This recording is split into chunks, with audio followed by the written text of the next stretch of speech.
അതെ, ഇപ്പൊ അച്ചാറൊക്കെ നമ്മൾ ഇടുന്ന ഒരു സമയമാണല്ലേ. കാരണം പച്ചമാങ്ങൊക്കെ നല്ലതുപോലെ നിറഞ്ഞു നിൽക്കുന്ന ഒരു സമയമായതുകൊണ്ട് തന്നെ ഈ ഒരു സമയത്ത് നമ്മൾ പറിച്ച് അച്ചാർ ഇടും അല്ലേ. ഇനിയിപ്പോ ഒരു 2-3 ആഴ്ച ആകുമ്പോഴേക്ക് പച്ചമാങ്ങൊക്കെ ചെനച്ച് വരും കേട്ടോ. അപ്പൊ അതിന്റെ മുന്നേ ഞാൻ കുറേ കുപ്പിയിലൊക്കെ ഇതുപോലെ അച്ചാർ ഇട്ട് വെക്കുന്നുണ്ടേ. അപ്പൊ ഇങ്ങനെയാണ് ഞങ്ങൾ വയനാട്ടിൽ ഇടുന്ന ഒരു സിമ്പിൾ ആയിട്ടുള്ള നല്ല ടേസ്റ്റ് ഉള്ള നല്ലൊരു അച്ചാറാണ് കേട്ടോ. അപ്പൊ ഇതൊക്കെ നമുക്ക് ചോറിനൊക്കെ കൂട്ടാൻ ഭയങ്കര ടേസ്റ്റാണ്. ചെറിയ കുട്ടികൾക്കും കൊടുക്കാം കേട്ടോ.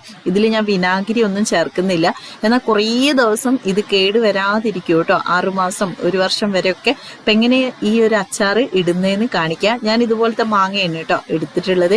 ഇത് ഒരു സാധാ മാങ്ങയാണ്, പേരൊന്നും എനിക്കറിയില്ല. അപ്പം എന്തായാലും ഒരു 4 മാങ്ങ എടുത്തിട്ടുണ്ട്. അത് വൃത്തിയാക്കി നമ്മൾ എടുക്കുന്നുണ്ട് കേട്ടോ. അപ്പം വെള്ളത്തിൽ നന്നായിട്ട് വൃത്തിയാക്കി എടുത്തിട്ട് നമ്മൾ നല്ലതുപോലെ തുടച്ചു കൊടുക്കുക കേട്ടോ. വെള്ളം പൂർണ്ണമായിട്ട് ഈ ഒരു മാങ്ങയിൽ നിന്ന് പോവണം. അപ്പം നമ്മൾ നന്നായിട്ട് അങ്ങ് തുടച്ച് കളയണം കേട്ടോ. വെള്ളമൊക്കെ നല്ലതുപോലെ തുടച്ച് കളഞ്ഞിട്ട് വേണം നമ്മൾ അച്ചാറിടാൻ വേണ്ടിയിട്ട്. അപ്പം നമ്മൾ അതിൻ്റെ ആ ഒരു കറിയും കാര്യങ്ങളൊക്കെ കളഞ്ഞ് നമ്മൾ ഇതങ്ങ് നല്ലോണം മാങ്ങ ഡ്രൈ ആയിട്ട് കിട്ടണം കേട്ടോ.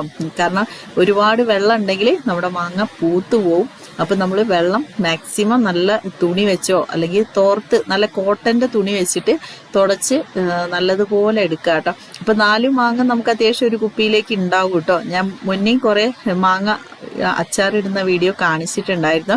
അപ്പം അതൊക്കെ ഞാൻ കുറേ ഇട്ട് വെച്ചു കേട്ടോ. അപ്പോൾ ഇതാ മാങ്ങൊക്കെ ഞാനിവിടെ വൃത്തിയാക്കി എടുത്തിട്ടുണ്ട്. ഇനി ഇതൊക്കെ ഒന്ന് കട്ട് ചെയ്യാം കേട്ടോ. വലിയ പീസാക്കിയിട്ടാണ് ഞാൻ കട്ട് ചെയ്ത്. ഒരുപാട് ചെറുതല്ല, എന്നാൽ അത്യാവശ്യം ഒരു വലിപ്പമുള്ള കേട്ടോ. ഈ ഒരു വലിപ്പത്തിലാണ് കേട്ടോ ഞാൻ കട്ട് ചെയ്തെടുത്തിട്ടുള്ളത്.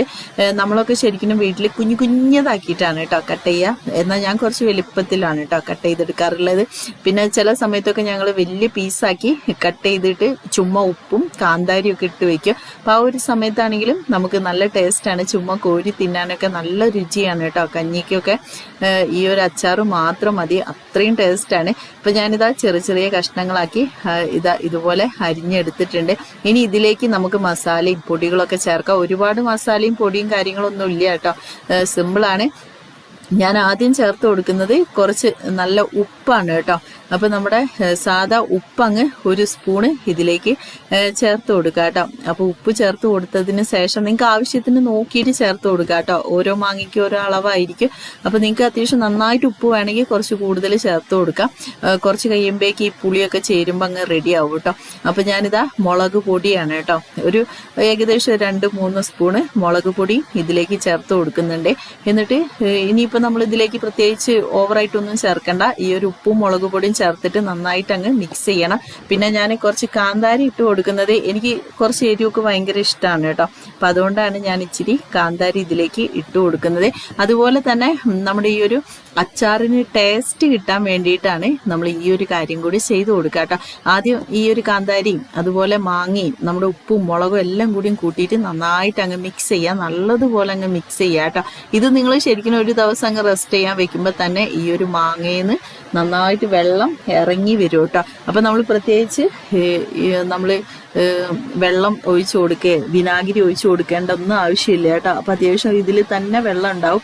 അപ്പം ഞാനിതാ ഇതുപോലെ നല്ലതുപോലെ മിക്സ് ചെയ്തു. എന്നിട്ട് നമ്മൾ ഇനി ഇതിലേക്ക് ചേർക്കുന്ന ഒരു സ്പെഷ്യൽ സംഭവം എന്ന് വെച്ചാൽ നമ്മുടെ ഉലുവയും കടുകും ഇതിലേക്ക് പൊടിച്ചിട്ട് ചേർത്ത് കൊടുക്കണം കേട്ടോ.